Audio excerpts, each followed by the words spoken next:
Hello everyone, আসসালামু আলাইকুম।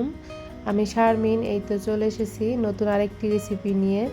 তো ঘরে থাকা খুবই সামান্য উপকরণ দিয়ে আজকে নাস্তা তৈরি করে দেখাবো।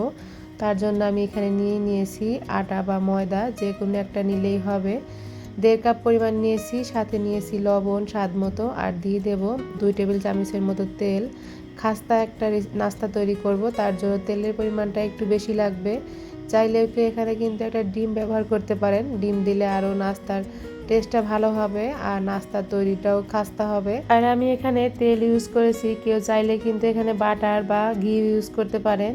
এতে করেও কিন্তু নাস্তার টেস্টটা ভালো হবে। তেল যেহেতু সবার ঘরে থাকে, এই জন্য আমি এখানে তেলটা ইউজ করেছি।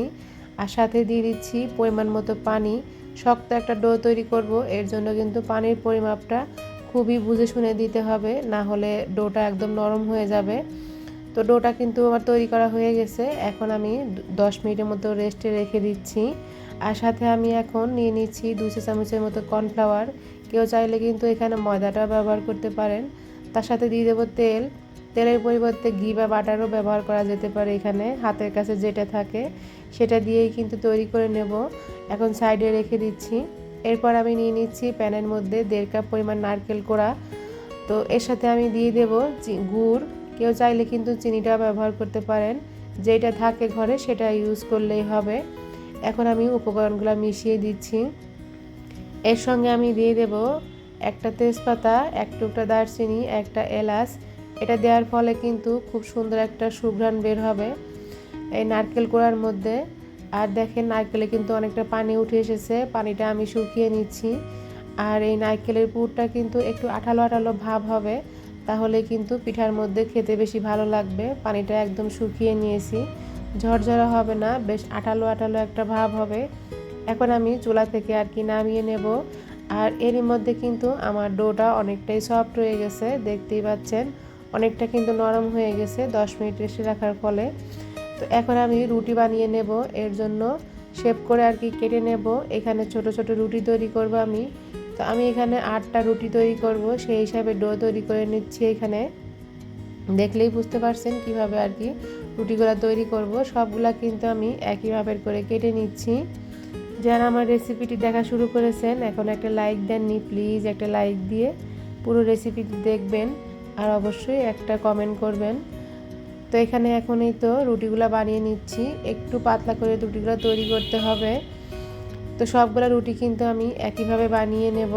আর রুটিগুলো খুবই কিন্তু ছোট ছোট হবে। আর এখানে আমি 8টা রুটির মধ্যে 2টা রুটি কিন্তু রেখে দেব, আর বাকি 6টা রুটি দিয়ে কিন্তু নাস্তা তৈরি করব। বাকি 2টা রুটি আমি রেখে দেব, ওর দুটাও কিন্তু কাজে লাগাবো। যাই হোক, যে মিশ্রণটা আমি রেডি করে রেখেছিলাম কর্নফ্লাওয়ার দিয়ে, সেটা আমি এখন কিন্তু রুটির উপরে দিয়ে দিচ্ছি।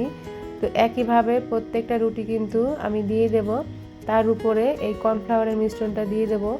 এটা দেওয়ার ফলে কিন্তু নাস্তাটা অনেক বেশি মুচমুচে হবে, খাস্তা হবে আর খেতেও ভালো লাগবে। তো সবগুলা রুটি কিন্তু আমি একের পর এক দিয়ে দিয়েছি। আর এখন আলতো হাতে বেলে নিচ্ছি, বেশি চাপাচাপি কিন্তু করা যাবে না, এতে করে কিন্তু নাস্তার শেপটা নষ্ট হয়ে যাবে। তো দেখতেই পাচ্ছেন আমি কিন্তু অনেক বড় করে একটা রুটি বানিয়ে নিয়েছি। তো এখন কিন্তু আমি এই যে রুটিটা এক পাশ থেকে রোল করে পেঁচিয়ে নেব। আর রোলটা খুব চেপে চেপে করতে হবে, ভিতরে যেন কোনোভাবে ফাঁপা না থাকে, তাহলে নাস্তাটা সুন্দর হবে না। তো এই তো রোলটা কিন্তু আমার করা হয়েছে। এখন আমি প্রয়োজন মতো শেপ করে কেটে নেব। এখানে আমি প্রায় 1 ইঞ্চি মতো সাইজ করে কেটে নিচ্ছি। আর ভিতরের লেয়ারগুলো কিন্তু সুন্দরভাবে থাকবে তো দেখতেই পাচ্ছেন অনেকগুলা নাস্তায় কিন্তু আমার হবে এই ডো থেকে। এইভাবে কেটে নেওয়ার ফলে কিন্তু ভিতরের যে শেপটা ওটা কিন্তু ঠিক থাকবে। আপনারা দেখেই বুঝতে পারছেন কতটা সুন্দরভাবে কিন্তু শেপগুলো আছে। তো এখন আমি হাতের সাহায্যে একটু চেপে নেব, আর হালকা হাতে একটু বেলে নেব, ছোট্ট একটা রুটি তৈরি হবে। তো এখন আমি সবগুলো একইভাবে বেলে নিয়েছি। আর যে বাকি 2টা রুটি আমি রেখেছিলাম, সেখান থেকে এই মাপে কুকি কাটার দিয়ে কেটে নেব। হাতের কাছে এরকম কুকি কাটার না থাকলে যে কোনো জারের মুখা দিয়েও কিন্তু এভাবে কেটে নেওয়া যাবে, এতে করেও নাস্তার শেপটা সুন্দর হবে। তো আমি কিন্তু একইভাবে সবগুলা কেটে নিয়েছি। আর এখন এই তো নারকেলের পুরটা দিয়ে দিলাম। নারকেলের পুরটা কিন্তু এর মধ্যে অনেকটাই ঠান্ডা হয়ে এসেছে। তো উপরে দিচ্ছি যে ডিজাইনের পার্টটা, আর নিচে দিলাম নর্মাল যে রুটি ছিল সেটা আমি কেটে দিলাম। চাইলেও কেউ এভাবে হাত দিয়ে সিল করে দিতে পারেন চারপাশটা, আবার এভাবে কাঁটা চামচ দিয়েও কিন্তু ডিজাইন করে দেওয়া যেতে পারে। এতে করে কিন্তু নাস্তার ভিতর থেকে যে পুরটা আছে নারকেলের পুর সেটা আর বের হয়ে আসবে না। তো এই তো আমার সবগুলো নাস্তা কিন্তু আমি একইভাবে তৈরি করে নেব। তো এই তো তৈরি করা কিন্তু হয়ে গেছে, আমি এখন নাস্তাগুলো আর কি ভেজে নেব।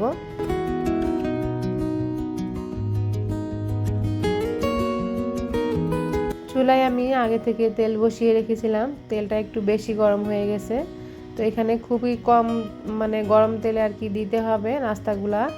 তো আমি চুলার তাপটা পরবর্তীতে কমিয়ে দিয়েছিলাম। তো এখানে ভাজতে আমার 6 থেকে 7 মিনিট সময় লাগবে।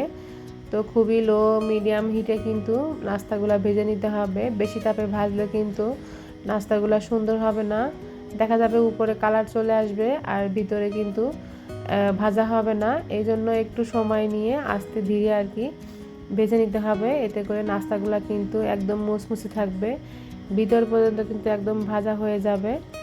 তো এই তো আমি কিন্তু 6 থেকে 7 মিনিট মতো নাস্তাগুলা ভেজে নিয়েছি, এখন এই তো প্লেটে তুলে নিচ্ছি। কেমন লাগলো আমার এই সহজ নাস্তার রেসিপিটি অবশ্যই সবাই লাইক কমেন্ট করবেন। রেসিপিটি ভালো লাগলো অবশ্যই আমার চ্যানেলটি সাবস্ক্রাইব করবেন।